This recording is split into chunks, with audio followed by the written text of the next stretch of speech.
This strange story tells of a physician renowned for his compassionate heart.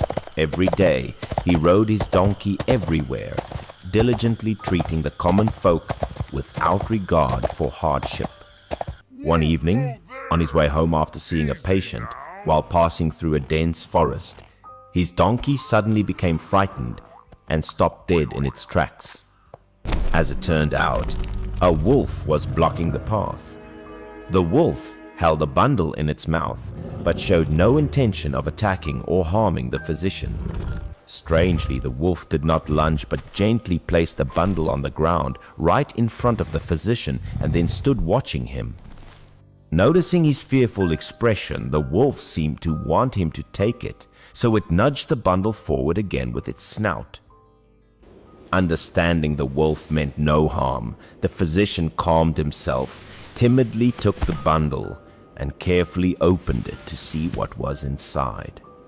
He was utterly astonished to see that inside the bundle was not something frightening, but sparkling, valuable gold, silver, and jewels. As he wondered if the wolf wanted him to follow, the wolf turned its head and led the way. It walked ahead, occasionally looking back as if wanting him to follow. Understanding the wolf was asking for a favor, the physician, though still a bit hesitant, carefully followed behind it. The journey led him to a deep cave. Inside the cave was a wolf's den. He saw a female wolf lying there, her belly swollen, clearly having difficulty giving birth. Only then did the physician understand the wolf's intention. Without hesitation, with the heart of a healer, he diligently helped the female wolf successfully deliver her pups. After completing the delivery, the wolf diligently escorted the physician. It followed him, protecting him on the entire journey back until he was safe. The loyal wolf only turned and left when it was certain he had safely entered the city gates, completing its mission of repaying his kindness. Thanks to the unexpected money from the wolf, the physician became wealthy. The very next day, he took all the gold and silver to a shop to exchange for white silver ingots. However, before he could carefully store the newly acquired money, the authorities arrived. It turned out, a few days prior, a wealthy household had been robbed and murdered, and his money was the stolen property. At the public court, he vehemently proclaimed his innocence. The presiding magistrate, being a discerning man, asked him why he was crying injustice when the evidence was clear. He insisted that every word was true and begged the magistrate to send someone to verify his story. Hearing him recount the wolf blocking his path, giving him money, and helping the female wolf deliver, the magistrate was extremely surprised. To verify his testimony, the magistrate sent several bailiffs to accompany him to the place said to be the wolf's den. They hoped to find evidence. However, upon arrival, the entire group was surprised and disappointed. Despite a thorough search, they found no trace of wolves. As they turned to leave the cave, a large pack of wolves suddenly appeared, blocking the exit, terrifying both the physician and the bailiffs. The pack leader caught the physician's attention. He recognized it as the same wolf that had given him gold and begged for his help in delivering its kind. The soldiers, never having faced such a scene, were so frightened they didn't know what to do. They whispered nervously, constantly asking each other how to resolve the situation. The pack leader approached the physician, indicating it wanted to help him. It bit at the shackles on his hands, seemingly wanting to free him from his imprisonment. He realized the wolf wanted to free him. He told it that escaping the shackles was useless. Only by finding the real culprit would his name be cleared. The pack leader seemed to understand. He stopped biting the shackles and turned to lead the way, signaling for everyone to follow. The physician told the soldiers that the wolf was leading them and implored them to follow to find clues to clear his name. The pack leader led the physician and the soldiers deep into the cave. It stopped at a narrow crevice between two large rocks, signaling to them. At that very spot, they discovered a large, well-hidden bundle. The bailiffs quickly reported this important discovery back to the county magistrate. Upon careful inspection, they confirmed that the gold, silver, and jewels in the bundle were indeed the stolen goods from the murdered wealthy family. Immediately, the magistrate arranged an ambush at the cave. Sure enough, a suspicious character appeared, trying to retrieve the hidden stolen goods. That person was a notorious ruffian in the region. At the public court, he confessed to robbing and murdering the wealthy household, thereby exonerating the physician.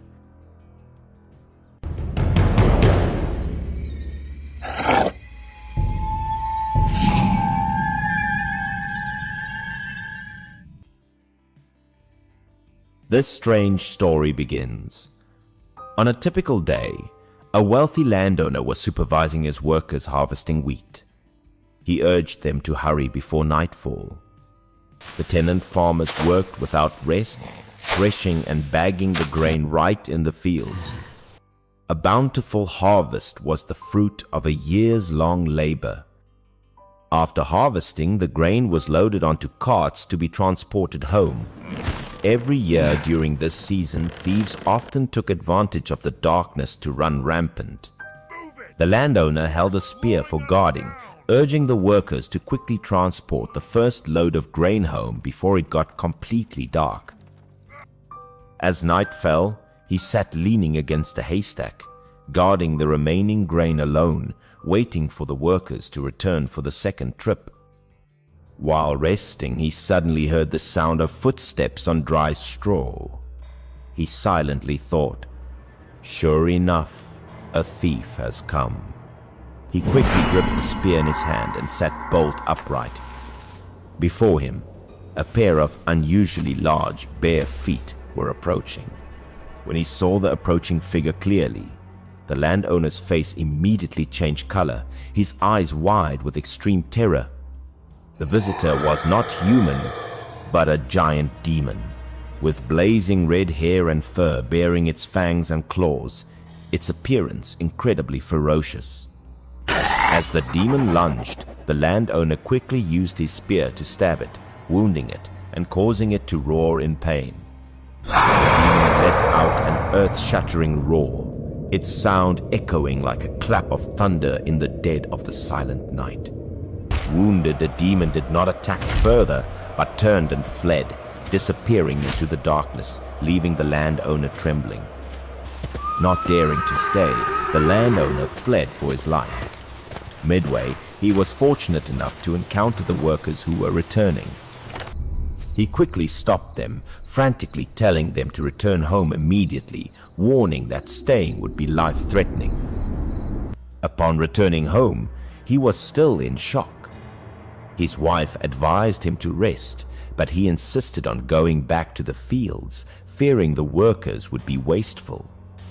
The next morning, despite the danger, the landowner went back to the fields to continue supervising his unfinished harvest. While everyone was working, a roar like thunder again echoed from afar, heralding the return of the vicious demon. Knowing the demon had returned, the landowner shouted in panic, urging everyone to flee quickly to save their lives. His wife advised him to abandon the remaining grain, but he was reluctant to part with his property, arguing it was money, the fruit of a year's labor that could not be abandoned. Determined not to give up, he bought bows and arrows to arm his workers. He promised a large reward to anyone who could kill the demon. The next day, they went to the fields again. One group harvested, while another group stood guard with bows and arrows, ready to deal with the demon. As expected, the demon appeared once again. It loomed towards the field, its target unchanged. Seeing the demon, the landowner immediately ordered everyone to draw their bows. He shouted loudly, demanding they shoot their arrows immediately. Countless arrows flew towards the demon, sticking all over its body. However, it seemed largely unharmed. Hit by arrows, the demon once again fled. For the next 3 days, it did not appear, temporarily putting everyone at ease. After the harvest was complete, the landowner stood on a haystack, announcing he would hold a feast to reward everyone for their hard work. But just at that moment, the demon suddenly appeared from behind, grabbing the landowner, to the astonishment and terror of everyone. It bent down and bit hard into the landowner's head. Everything happened too quickly. No one could react in time to save him. After biting the landowner to death, the demon transformed into a plume of black smoke and vanished into the air, leaving behind a soulless corpse.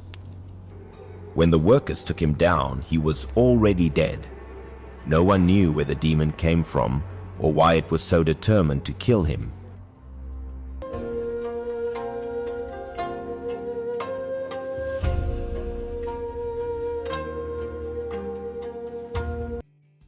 This ghostly tale begins. Before the magistrate's court, a man beat a drum, crying out for justice. The strange case began when the daughter of the Lee family was married into the Park family. The fathers of both the bride and groom came to the magistrate's office to file a complaint. The issue was that the groom had suddenly disappeared on their wedding night 6 months prior. The bride's family wanted to annul the marriage so their daughter could remarry. However, the groom's family did not agree because the groom's status alive or dead was still unknown. To investigate, the prefect summoned the bride for questioning. She testified that on that night, the groom had only said he was going out to relieve himself and then vanished. The bride recounted that after the wedding feast, the groom, having drunk a lot of wine, said he was going out to relieve himself for a moment and would return to the bridal chamber immediately. However, after the groom stepped out the door, he never returned, leaving the bride to wait alone in vain. The magistrate summoned those who had attended the wedding for questioning, asking who was the last person to see the groom that night. A passerby stated that while drinking with friends, he had seen the groom walking from his room towards the backyard. Another person also testified that while relieving himself in the backyard, he saw the groom cross a small bridge over a river and then disappear. Hearing the testimony, the magistrate and his bailiffs went to the bridge where the groom was last seen. They learned that this place was rumored to be haunted. Across the bridge was a desolate graveyard, a place rumored to be the site of frequent ghostly occurrences. The groom's disappearance was likely related to this place. To search for clues, the magistrate ordered the bailiffs to clang cymbals loudly throughout the graveyard to suppress the evil chi. The bailiffs used all their strength, striking the bronze cymbals to create resounding, ear-piercing sounds throughout the deserted cemetery.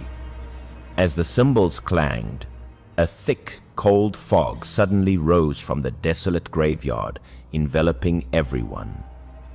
In the hazy mist, a terrified soldier pointed, saying he had seen the figure of the missing groom.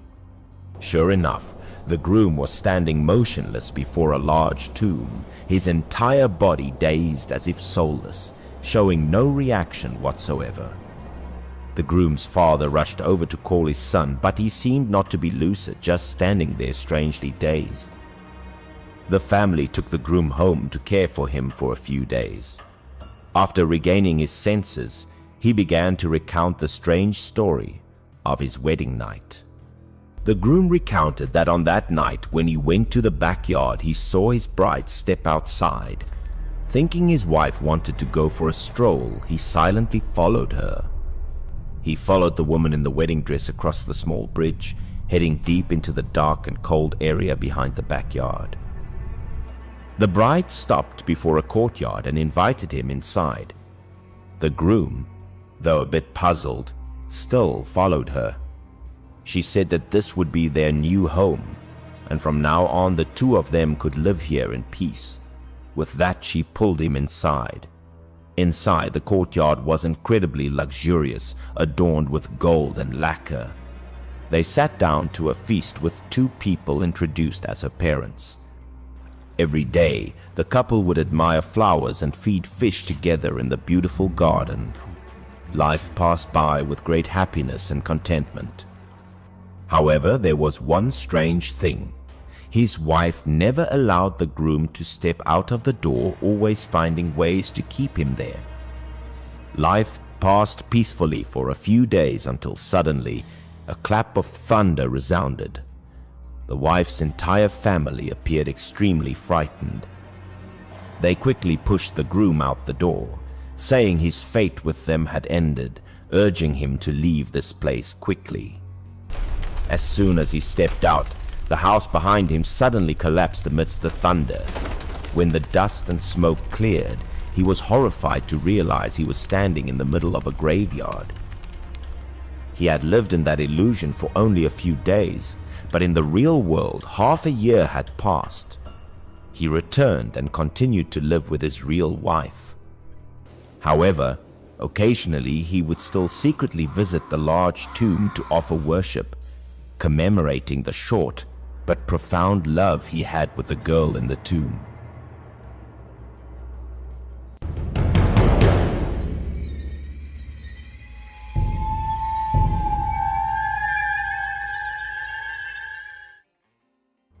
This strange story tells of a merchant who, in order to sell salt, colluded with a high official to manipulate the price of salt to an exorbitant level, making it unaffordable for the common people. Unable to buy salt, some people resorted to secretly bringing salt back from other places. But this merchant had arranged for his henchmen to patrol. Anyone caught was brutally tortured. Beaten, they could only cry out in pain and beg for their lives. Because they couldn't afford the salt he sold and wanting to survive, they had no choice but to smuggle a little private salt themselves. The merchant let out a wicked laugh, saying that smuggling salt was a grave crime. To set an example, he ordered the arms and legs of those who dared to secretly bring back salt to be broken. The people were furious. Everyone knew clearly that he was the biggest salt smuggler, yet he pushed them to a dead end. Despite their fear, due to the essential need, some people still risked their lives to smuggle salt to have something to eat. That day, a villager named Jin had secretly brought a packet of salt and was hurrying home under the cover of night. Midway, two men disguised as soldiers suddenly appeared and blocked his path. He was surprised because these two men didn't look like official bailiffs. He asked them where they were taking him. One replied that the King of Hell had issued an order: those who commit the crime of salt smuggling will be exiled to the underworld to wade through the mud of the River of Oblivion and eat the filth of hell. Without another word, the two men put him in shackles.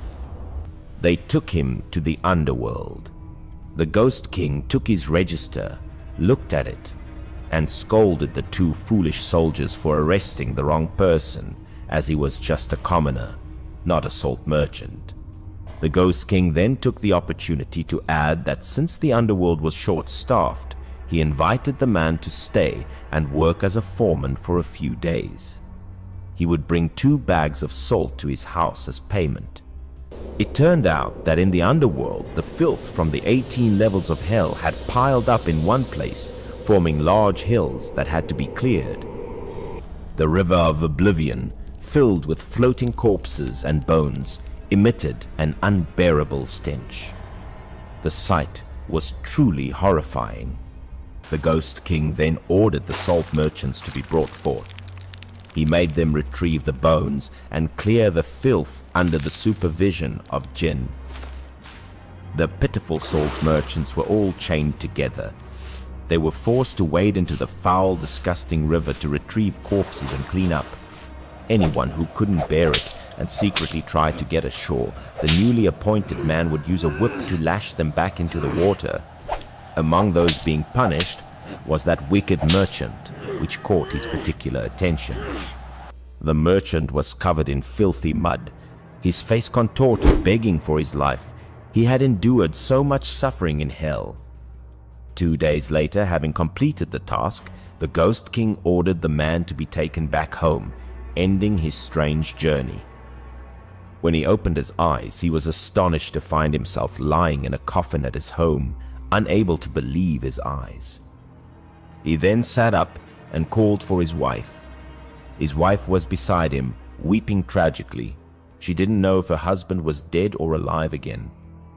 He then recounted in detail everything strange he had experienced in the underworld to his wife. She listened attentively.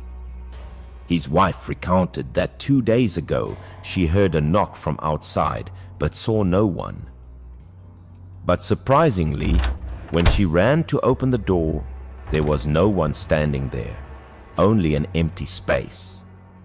She was astonished to discover that someone had placed something right in front of her house. It was a complete mystery. It was 2 bags of salt, just as the Ghost King in the underworld had promised. The family finally had salt to eat. Someone on the road had found him dead by the wayside and kindly brought his body home. He still wasn't sure if he was dreaming or if it was real. It wasn't until he went out into the street and coincidentally met that wicked salt merchant again, a fateful encounter. The merchant, all over his body, especially where the water of the River of Oblivion had touched, was covered in gruesome ulcers, looking very terrible. Upon seeing him, the merchant trembled with fear like a blade of grass, afraid he would whip him again and push him into the River of Oblivion. He hurriedly greeted him with great reverence. He was so scared he wet his pants on the spot, a sight both pitiful and laughable, showing his terrifying obsession.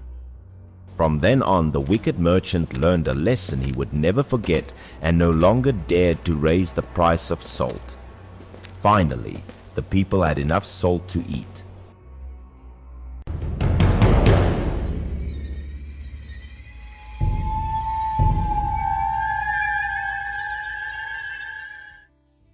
This strange story happened a very long time ago.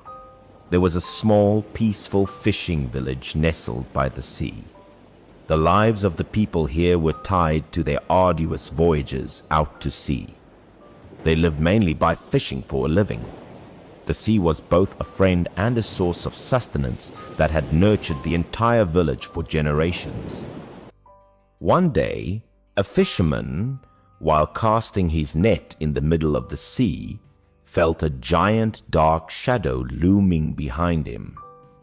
When he turned his head to look, he was horrified to discover a strange island had suddenly appeared in the middle of the ocean, where there had only been vast open water. This strange sight quickly attracted the attention of other fishermen. They rowed their boats closer, chattering excitedly about the mysterious island. A few braver individuals dared to row their boats right up to the island's shore to observe more closely, their hearts filled with curiosity and wonder. On the island, they caught glimpses of ancient rooftops and heard melodious, ethereal music, like celestial tunes drifting out from the mist. They began to speculate that this might be an immortal island. However, no one dared to risk stepping ashore to explore. That night, a group of fishermen gathered to drink. They began to dream of the treasures and secrets of immortality hidden on the island. Spurred by greed and wine, they decided to row out to the island together in the dark of night to seek a chance to change their fortunes. The group, holding torches, advanced deep into the island. From that night on, none of them ever returned to the fishing village. The next morning, the remaining villagers were astonished to find the mysterious island had completely vanished, leaving no trace on the sea. Legend has it that it was a giant fish. Every few years, it would surface, disguising itself as an island to lure and devour the greedy. The second story tells of another tragedy. In another province, an old man had just passed away, leaving his elderly wife in immense sorrow. The wife wept tragically beside her husband's coffin. Their children rushed to comfort her, advising their mother to take care of her health and not to grieve too much. Just as the whole family was immersed in mourning, the deceased old man suddenly sat up, terrifying everyone to the extreme. He said he couldn't bear to leave her alone in this world, so he had returned from the dead to be by her side. He recounted that while walking on the gloomy path of the afterlife, he had heard his wife's mournful cries, a call that made it impossible for him to move on. The marital bond of several decades made it truly unbearable for him to let her live out her remaining days in loneliness. Therefore, he returned and told his wife to quickly prepare her burial clothes and go with him to the other world so they could be reunited. The son found his father's resurrection strange enough, but his words were even more absurd. Yet, the mother told her son to do as his father said. Having no other choice, the son had to go and prepare a large coffin, spacious enough for both of them to lie inside together. The mother also put on her prepared burial shroud. The daughter-in-law, seeing her mother-in-law following the unreasonable words of her father-in-law, was extremely worried. Before departing, the old couple instructed their children to live well. Once they were gone, they would no longer be a burden to them. The old man ceaselessly urged his wife to hurry, saying he couldn't stay in this mortal world for too long. Time was running out. After giving their instructions, their children helped their parents lie down together inside the coffin, preparing for a strange departure. At first, the wife was still smiling. She thought her husband was just joking, not believing she would really die like this. But just a moment later, she truly breathed her last. The husband and wife passed away together in tranquility and peace. The old man had truly taken his life partner with him.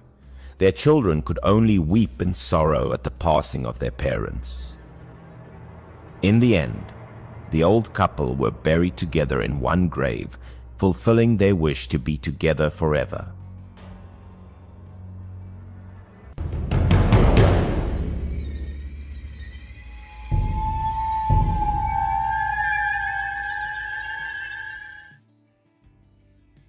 This strange story happened one day when a strange-looking monk suddenly appeared on the city streets, attracting the attention of the surrounding people with his unusual appearance.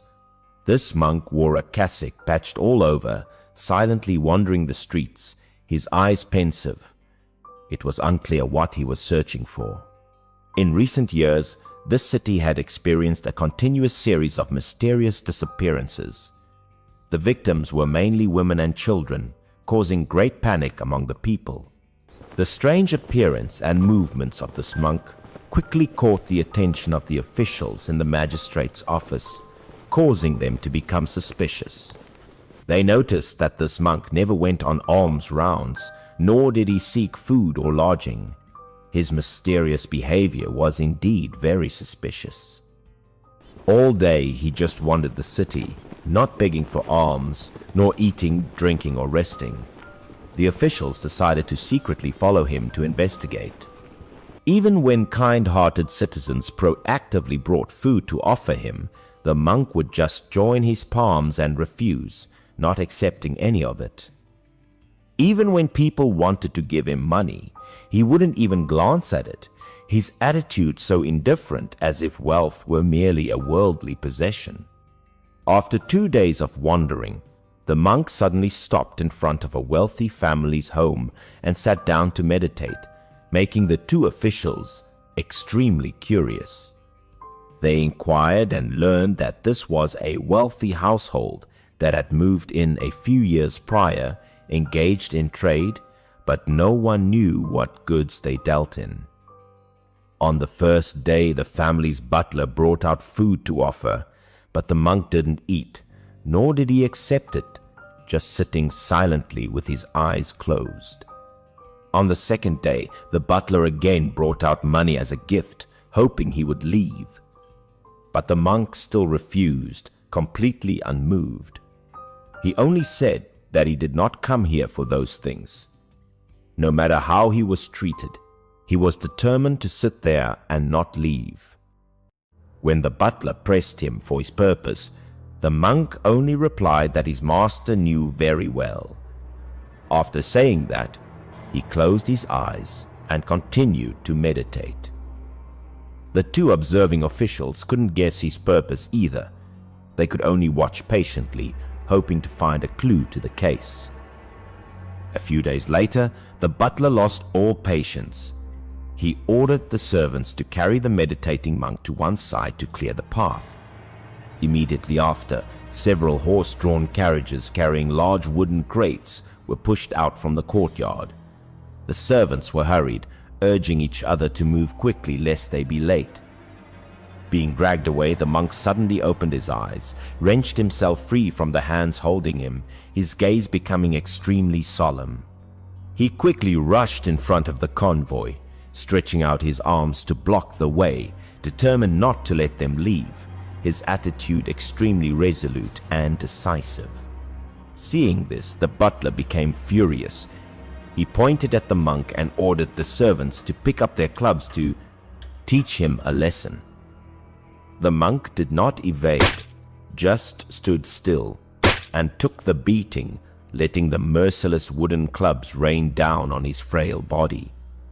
Despite being beaten until his head was bleeding, he did not resist at all, nor did he cry out once, his eyes remaining unusually firm. Seeing the situation was not right, one of the two officials stayed to watch, while the other rushed off to call for reinforcements to stop the crime. In the end, the monk was beaten to death by the cruel servants. His body lay motionless on the ground, blood spreading from his wounds. Having killed someone, the butler nonchalantly ordered his subordinates to wrap the monk's body in a mat and take it to the desolate burial ground for burial. The official hiding behind a tree witnessed the entire process of them taking the monk's body away to be disposed of hastily and secretly.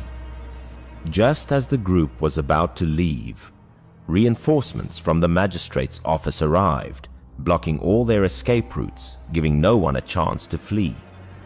Upon opening the wooden crates, the magistrate's office discovered they were filled with the missing women and children. This family was indeed a human trafficking ring. After arresting the entire criminal gang, the officials returned to the desolate burial ground to exhume the monk's body for proper funeral rites. But when they dug it up, they only found an empty straw mat. The monk's body had vanished. Since then, no one ever saw him again.